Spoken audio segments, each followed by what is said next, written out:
Welcome today to tip number 2 of improving your relationships. Today's tip is called Walk a Mile in Their Shoes. A few years ago, my son turned me on to a song, Walk a Mile in My Shoes. It was a rendition by Cold Cuts, and it originally was written by Joe South and the Believers and then performed by Elvis Presley in 1970. And boy, those lyrics really hold up now. The lyrics are, if I could be you and you could be me for just 1 hour, if we could find a way to get into each other's minds, if you could see you through my eyes instead of your ego, I think you'd see that you've been blind. Walk a mile in my shoes before you abuse, criticize, or accuse. Walk a mile in my shoes. So at the heart of this, obviously, is empathy. That's what the lyrics are about. Empathy is not something that we teach much in school, or even that we talk about much in our families in a calm way, or develop. When I work with actors, I talk about the empathic imagination because, I'm not really these characters that I play, but I can imagine what it might be like to be them, to embody them. And I've been working with individuals and couples and families for over 20 years, and I always find that one of the most important things is to develop the empathic imagination.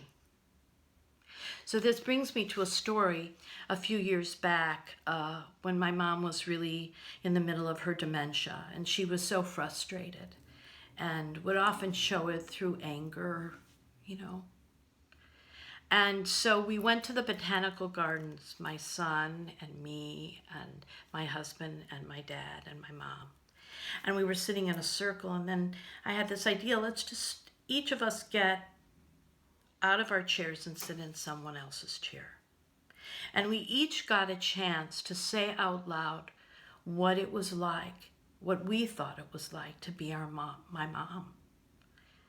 And as she listened to us, and as we sort of channeled what her experience must be like to be losing her memory, to be losing her dignity, instead of being angry, she sat there and she cried. She was deeply moved. And for each of us, our tolerance of what was happening to all of us really changed.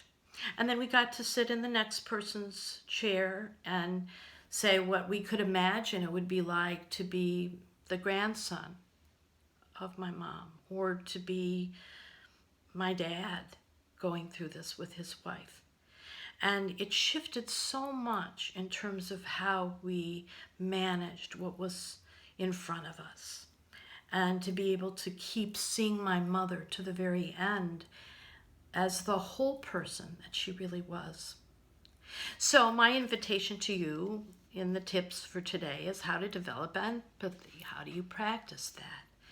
And so the first thing I would say is to begin by just sitting and thinking about someone that you maybe are struggling with, have a disagreement with, and to just embody them, to imagine if I were them, if I could get inside of their mind and feel them through me, what would I see unfolding in front of me?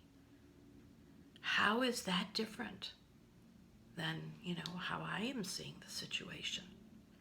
Now, if you're really brave, you could do it with the person themselves, and you could say, okay, I'm going to sit in your chair and I'm going to tell you what I think it must be like to be you, and be elaborate about it and be courageous about it, and allow the person to say, well, yeah, that is sort of it, but let me tweak this or let me tweak that.